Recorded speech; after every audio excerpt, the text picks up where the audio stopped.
हमारे YouTube channel में आप सभी का स्वागत है। जो भी हमको इस वीडियो में देख रहे हैं उन सभी को हमारी तरफ से जय श्री कृष्णा।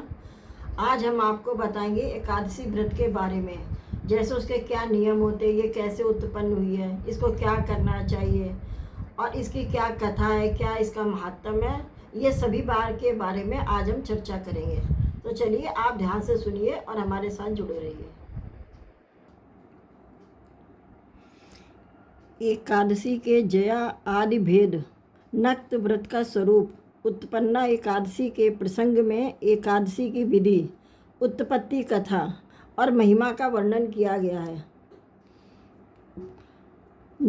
एक बार नारद जी ने पूछा, महादेव, महाद्वादशी यानी एकादशी का व्रत उत्तम व्रत कैसे होता है?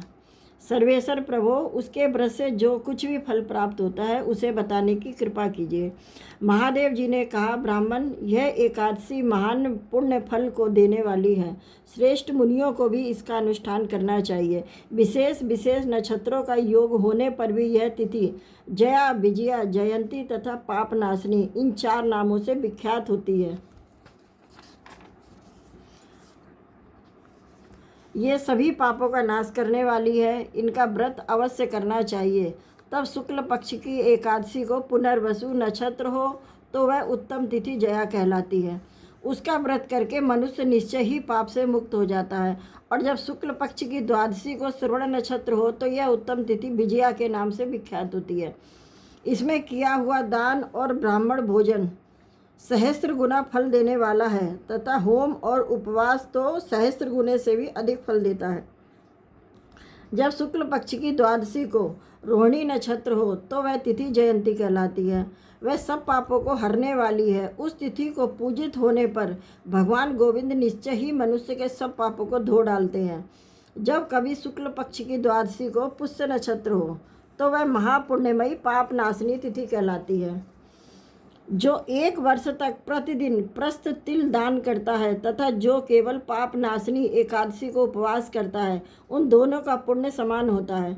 उस तिथि को पूजित होने पर संसार के स्वामी सर्वेश्वर श्री हरि संतुष्ट होते हैं तथा प्रत्यक्ष दर्शन भी देते हैं। उस दिन प्रत्येक पुण्य कर्म का अनंत फल माना गया है। सगर नंदन काकुस्थ, नहुस तथा राजा गादी ने उस तिथि को भगवान की आराधना की थी, जिससे भगवान ने इस पृथ्वी पर उन्हें सब कुछ दिया था। इस तिथि के सेवन से मनुष्य 7 जन्मों के कायिक, वाचिक और मानसिक पाप से मुक्त हो जाता है।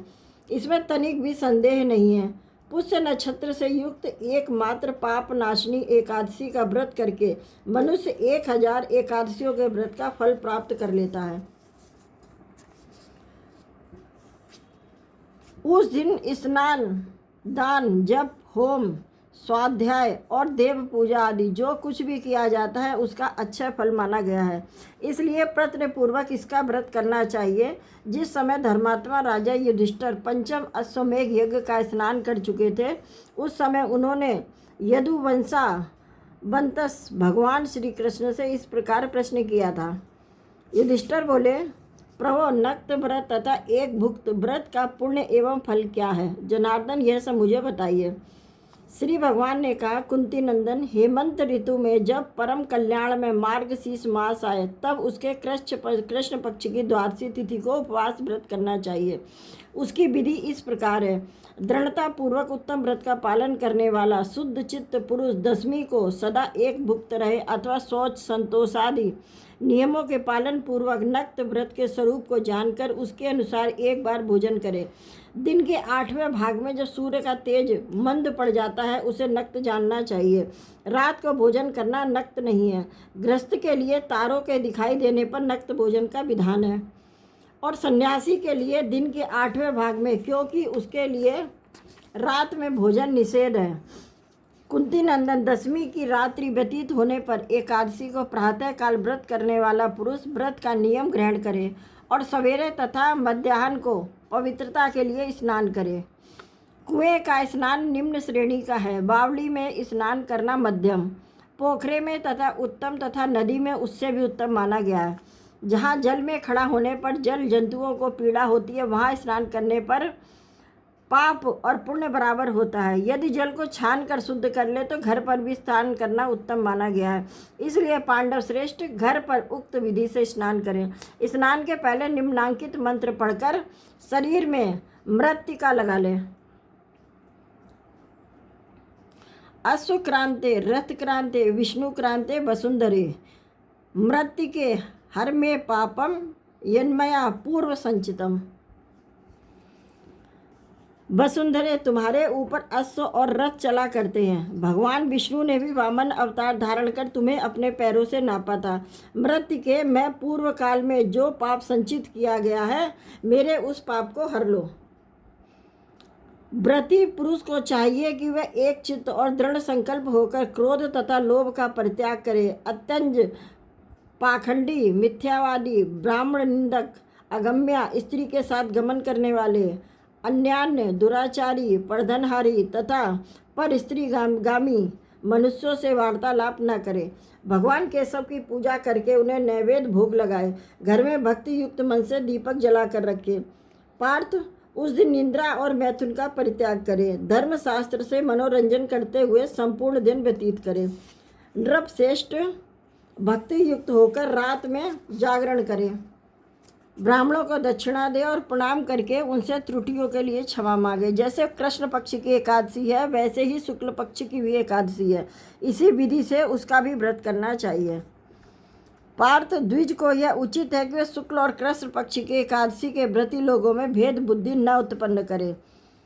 शंखोद्धार तीर्थ में स्नान करके भगवान गदाधर का दर्शन करने से जो पुण्य होता है तथा संक्रांति के अवसर पर 4 लाख का दान देकर जो पुण्य प्राप्त किया जाता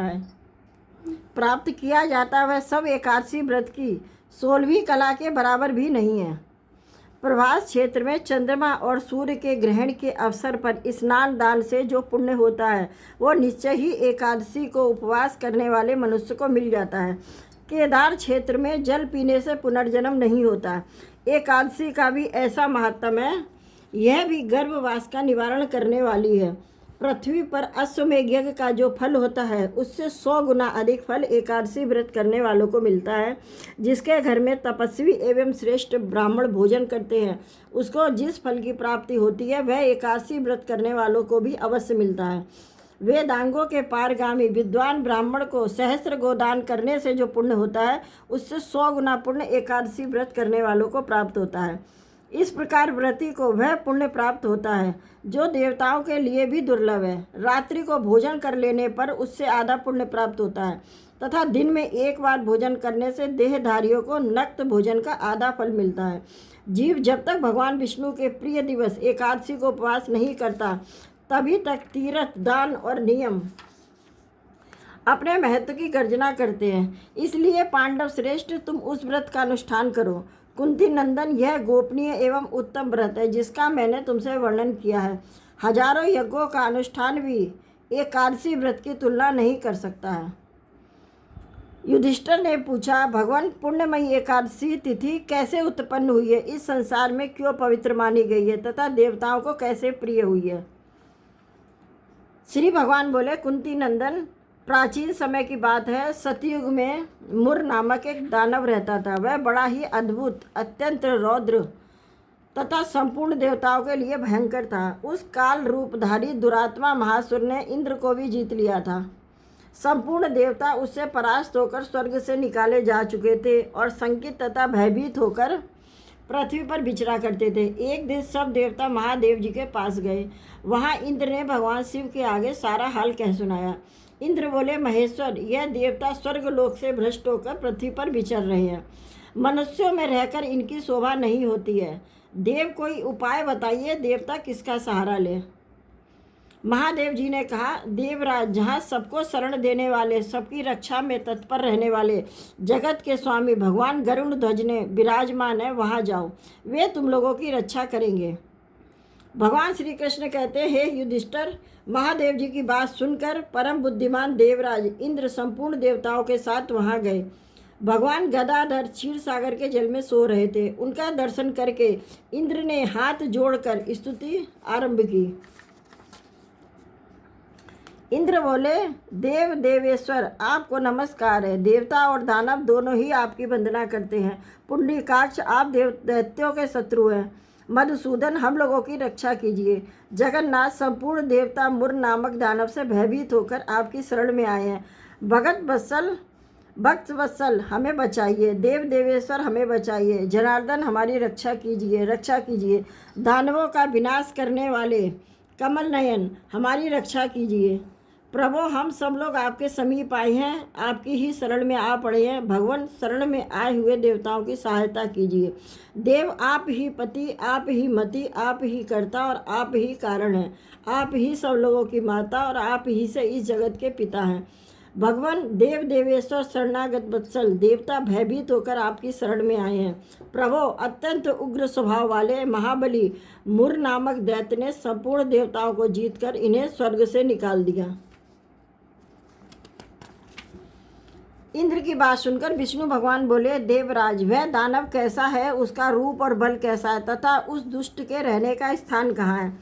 इंद्र बोले, देवेश्वर पूर्व काल में ब्रह्मा जी के वंश में तालझंग नामक एक महान असुर उत्पन्न हुआ था जो अत्यंत भयंकर था। उसका पुत्र मूर दानव के नाम से विख्यात हुआ। वह भी अत्यंत उत्कट महापराक्रमी और देवताओं के लिए भयंकर है। चंद्रावती नाम से प्रसिद्ध एक नगरी है, उसी में स्थान बनाकर वह निवास करता है। उस दैत्य ने समस्त देवताओं को परास्त करके स्वर्गलोक से बाहर कर दिया है। उसने एक दूसरे ही इंद्र को स्वर्ग के सिंहासन पर बिठा दिया। अग्नि, चंद्रमा, सूर्य, वायु तथा वरुण भी उसने दूसरे ही बनाए हैं। जनार्दन मैं सच्ची बात बता रहा हूँ, उसने सब कोई दूसरे ही कर लिए हैं। देवताओं को तो उसने प्रत्येक स्थान से वंचित कर दिया है। इंद्र का कथन सुनकर भगवान जनार्दन को बड़ा दुख हुआ।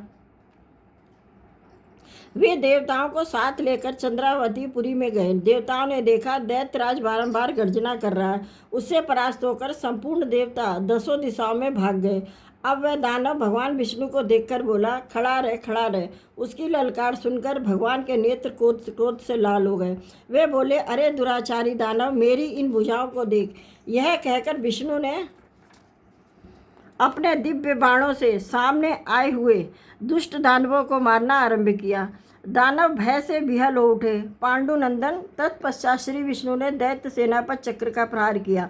उससे छिन्न भिन्न होकर सैकड़ों योद्धा मौत के मुख में चले गए। इसके बाद भगवान मधुसूदन बद्रिका आश्रम को चले गए। वहाँ सिंगावती नाम की एक गुफा थी जो 12 योजन लंबी थी। पांडुनंदन उस गुफा में एक ही दरवाजा था। भगवान विष्णु उसी में सो रहे। दानव मुर भगवान को मार डालने के उद्योग में लगा था। वह उनके पीछे लगा रहा। वहां पहुंचकर उसने भी उस गुहा में प्रवेश किया। वहां भगवान को सोता देखकर उसे बड़ा हर्ष हुआ। उसने सोचा, यह दानवों को भय देने वाला देवता है, अतः निसंदेह इसे मार डालूंगा।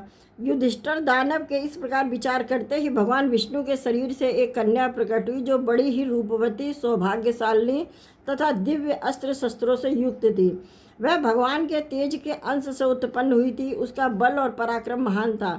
युधिष्ठिर दानव राज मुर ने उस कन्या को देखा। कन्या ने युद्ध का विचार करके दानव के साथ युद्ध के लिए याचना की। युद्ध छिड़ गया। कन्या सब प्रकार की युद्ध कला में निपुण थी। वह मुर नामक महान असुर उसके हुंकार मात्र से राख का ढेर हो गया। दानव के मारे जाने पर भगवान जाग उठे। उन्होंने दानव को धरती पर पड़ा देख पूछा, मेरा यह शत्रु अत्यंत उग्र और भयंकर था, किसने इसका वध किया। कन्या बोली, स्वामिन आपके ही प्रसाद से मैंने इस महादैत्य का वध किया है। श्री भगवान ने कहा, कल्याणी तुम्हारे इस कर्म से तीनों लोकों के मुनि और देवता आनंदित हुए हैं। अतः तुम्हारे मन में जैसी रुचि हो उसके अनुसार मुझसे कोई वर मांगो। देव दुर्लभ होने पर भी वह वर मैं तुम्हें दूंगा, इसमें तनिक भी संदेह नहीं है। वह कन्या साक्षात एकादशी ही थी। उसने कहा, प्रभु यदि आप प्रसन्न हैं तो आपकी कृपा से मैं सब तीर्थों में प्रधान, समस्त विघ्नों को हरने वाली तथा सब प्रकार की सिद्धि देने वाली देवी हूँ। जनार्दन, जो लोग आप में भक्ति रखते हुए मेरे दिन को उपवास करेंगे उन्हें सब प्रकार की सिद्धि प्राप्त हो। माधव, जो लोग उपवास, नक्त अथवा एक भुक्त होकर मेरे व्रत का पालन करें उन्हें आप धन, धर्म और मोक्ष प्रदान कीजिए। श्री विष्णु बोले, कल्याणी तुम जो कुछ कहती हो वह सब पूर्ण होगा। भगवान श्री कृष्ण कहते हैं, युधिष्ठिर ऐसा वर पाकर महाव्रता एकादशी बहुत प्रसन्न हुई। दोनों पक्षों की एकादशी समान रूप से कल्याण करने वाली है। इसमें शुक्ल और कृष्ण का भेद नहीं करना चाहिए। यदि उदय काल में थोड़ी सी एकादशी है, मध्य में पूरी द्वादशी है और अंत में किंचित भी त्रयोदशी हो तो वह त्रिस्प्रसा एकादशी कहलाती है। वह भगवान को बहुत ही प्रिय है। यदि एक त्रिस्प्रसा एकादशी को उपवास कर लिया जाए तो 1 सहस्त्र एकादशी व्रतों का फल होता है तथा इसी प्रकार द्वादशी में पारण करने पर सहस्त्र गुना फल माना गया है। अष्टमी, एकादशी, षष्ठी, तृतीया और चतुर्दशी यदि पूर्व तिथि से विद्ध हो तो उनमें व्रत नहीं करना चाहिए। परिवर्तनीय तिथि से युक्त होने पर भी इनमें उपवास का विधान है। पहले दिन में और रात में भी एकादशी हो तथा दूसरे दिन केवल प्रातः काल एक दंड एकादशी रहे तो पहली तिथि का परित्याग करके दूसरे दिन की द्वादशी युक्त एकादशी को ही उपवास करना चाहिए। यह विधि मैंने दोनों पक्षों की एकादशी के लिए बताई है। जो मनुष्य एकादशी को उपवास करता है वह वैकुंठ धाम में, जहाँ साक्षात भगवान गरुड़ ध्वज विराजमान है, जाता है। जो मानव हर समय एकादशी के महात्म का पाठ करता है उसे सहस्त्र गोदानों के पुण्य का फल मिलता है। जो दिन या रात में भक्ति पूर्वक इस महात्म्य का श्रवण करते हैं वे निस्संदेह ब्रह्म हत्या आदि पापों से मुक्त हो जाते हैं। एकादशी के समान पाप नाशक व्रत दूसरा कोई नहीं है। तो अभी जो हमने सुनाई थी वो तो थी एकादशी की कथा, और ये है ज्येष्ठ मास कृष्ण पक्ष की जो अभी आने वाली अपरा एकादशी का महत्व है। ये युधिष्ठिर ने पूछा, जनार्दन, ज्येष्ठ के कृष्ण पक्ष में किस नाम की एकादशी होती है? मैं उसका महत्व सुनना चाहता हूँ, जिसे बताने की कृपा कीजिए। श्री भगवान बोले, राजन, तुमने संपूर्ण लोकों के हित के लिए बहुत उत्तम बात पूछी है। राजेंद्र, इस एकादशी का नाम अपरा है। यह बहुत पुण्य प्रदान करने वाली है और बड़े बड़े पातकों का नाश करने वाली है। ब्रह्म हत्या से दबा हुआ, गोत्र की हत्या करने वाला, गर्भस्थ बालक को मारने वाला, पर निंदक तथा पर स्त्री लंपट पुरुष भी अपरा एकादशी के सेवन से निश्चय ही पाप रहित हो जाता है। जो झूठी गवाही देता है, माप तोल में धोखा देता है, बिना जाने ही नक्षत्रों की गणना करता है और कूटनीति से आयुर्वेद का ज्ञाता बनकर वैद्य का काम करता है, ये सब नरक में निवास करने वाले प्राणी हैं। परंतु अपरा एकादशी के सेवन से यह भी पाप रहित हो जाते हैं। यदि क्षत्रिय छात्र धर्म का परित्याग करके युद्ध से भागता है तो वह क्षत्रिय योचित धर्म से भ्रष्ट होने के कारण घोर नरक में पड़ता है। जो शिष्य विद्या प्राप्त करके स्वयं ही गुरु की निंदा करता है वह भी महापातकों से युक्त होकर भयंकर नरक में गिरता है। किंतु अपरा एकादशी के सेवन से ऐसे मनुष्य भी सद्गति को प्राप्त होते हैं।